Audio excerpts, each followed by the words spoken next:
Bonjour à tous, aujourd'hui on se retrouve pour une nouvelle vidéo. Donc alors aujourd'hui dans cette vidéo là je vais vous présenter ce luminaire. Voilà, donc une Thorn Riviera 1. Donc c'est un luminaire qui venait de la collection d'Edouard, voilà. Donc un grand merci à lui. Donc il y aura pas mal de luminaires, je vais alterner entre les miens, celui de sa collection, etc. Donc un grand merci à lui pour tout ce qu'il m'a refilé. Donc voilà, je ne vais pas remercier à chaque vidéo parce que sinon ça va être trop long pour vous. Mais voilà, merci à lui. Donc du coup, commençons. Voilà, donc une petite Thorn Riviera 1 en verre bombé. Donc pile poil la version que je recherchais. Verre bombé, réflecteur alu. Voilà, donc c'est un réflecteur de pilote en fait. Réflecteur de pilote alu. Donc je voulais pas une version verre parce que ça allait vraiment être trop lourd. Déjà que là c'est déjà bien lourd. Et sachant que c'est un luminaire en plastique, pas d'une grande qualité, j'avais peur vraiment qu'elle pète si je la stocke comme ça. Donc du coup, je préfère que ce soit une version comme ça. Donc voici l'étiquette. Donc Thorn Riviera, RAL ESH gris. Voilà, donc D60, 150 watts maxi, P44, l'intérieur du bloc donc ballast, et IP66, l'intérieur du bloc optique. Donc c'est un système un peu cell-safe, donc on va voir ça après. Donc elle n'a pas été nettoyée, donc voilà, bon, il y a une araignée là sur le câble. Hop là, vas-y dégage. J'aimerais bien qu'elle s'en aille, sauf que celle-là elle pique. Hop, voilà.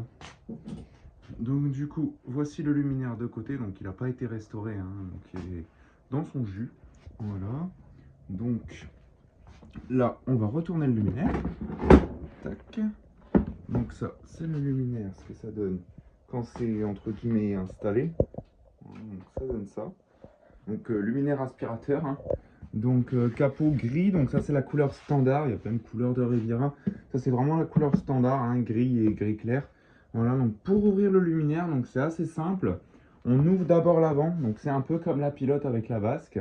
Pour ouvrir le capot, il faut ouvrir la vasque de la pilote. Bah là c'est un peu pareil, c'est conçu un peu pareil. C'est-à-dire qu'il faut ouvrir ce capot-là pour accéder à ici. Sauf que ce capot-là, il reste bloqué.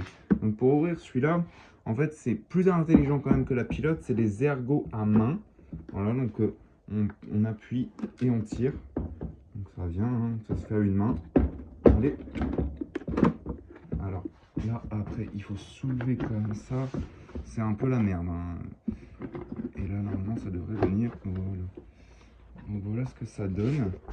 Donc le luminaire en mode ouvert, donc ça tient pas, si je fais ça, ça retombe, donc ça c'est un peu chiant, il faut le tenir soi-même, donc c'est un peu un luminaire un peu merdique, mais voilà, moi j'aime bien. Donc SHP 100 watts, un ballast tridonique 100 watts, voilà, un amorceur, un condo, bon, c'est une récente. Ici on a les deux petites vis, on peut mettre, donc on peut enlever ces deux petites vis BTR pour changer la bride de sens, donc on peut la mettre en latéral, là les versions top, et on peut mettre aussi, on peut incliner le luminaire, donc là on voit 20 degrés, 15 degrés, donc voilà, on peut incliner le luminaire, ça c'est top. Donc là voici les petits crochets qui tiennent le capot, c'est un peu comme de la pilote mais à l'envers, voilà, donc c'est un peu perturbant. Donc là, ici, on a ce fameux crochet qui pète tout le temps. Donc d'ailleurs, celui-là, il n'est pas d'origine, je l'ai pris sur une autre. Donc voilà, il y en avait plusieurs. Donc du coup, j'ai pris celle qui était en meilleur état. Les autres, je les ai jetés. Et j'ai pris le seul crochet qu'il y avait. Parce que sur les trois, il y en avait une seule qui avait le crochet. Donc du coup, voilà. Donc celle-ci, maintenant, elle a son crochet. Tac. Donc ça, c'est l'intérieur. Donc comme une pilote. Ça ressemble vraiment à une pilote. Le truc pour le filtre charbon. Voilà, l'intérieur du capot. Donc c'est plutôt propre, ça va. Là, pour enlever la lampe, normalement, donc alors les Riviera, ça a toujours été la merde. C'est-à-dire que normalement, on tourne comme ça et on tire, mais vous voyez, ça veut pas. Donc je vais pas vous sortir la lampe parce que c'est la merde. C'est vraiment la merde, surtout à une main. Les Riviera, pour ça, c'est catastrophique. Donc là, on referme d'abord l'arrière. Voilà, tac. Après, on referme l'avant. Et comme on peut voir, c'est la catastrophe, les Riviera, c'est-à-dire que ça ne peut jamais se mettre bien. Bon, là, ça va, on a eu de la chance. Et là, on referme en espérant que ça pète pas. Non, c'est pas bien mis. Voilà. Et ça va, ça n'a pas cassé. Donc là, on va passer au test. Voilà. On va passer. Je vais la mettre comme ça. Si elle peut tenir, voilà, comme ça peut être pas mal. Là, je ramène la prise. Tac. Et là, c'est parti. 3, 2, 1, j'envoie. Voilà, donc la lampe qu'il y a dedans, on peut le voir derrière, c'est une Philips dernière gêne EAC.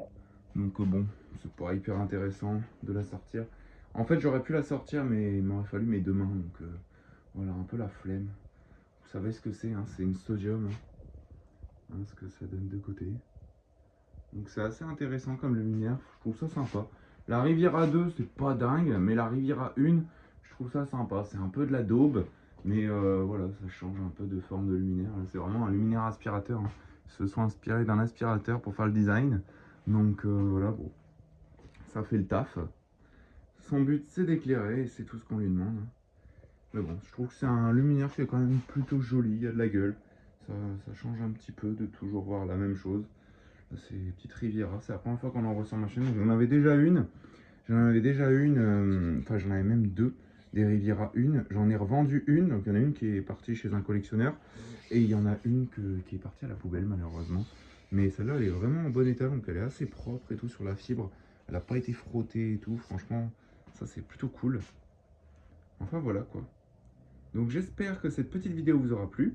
N'hésitez pas à liker, commenter et à vous abonner, ça fera vraiment extrêmement plaisir. Et sur ce, je vous dis au revoir et à très vite pour une prochaine vidéo. Allez, salut!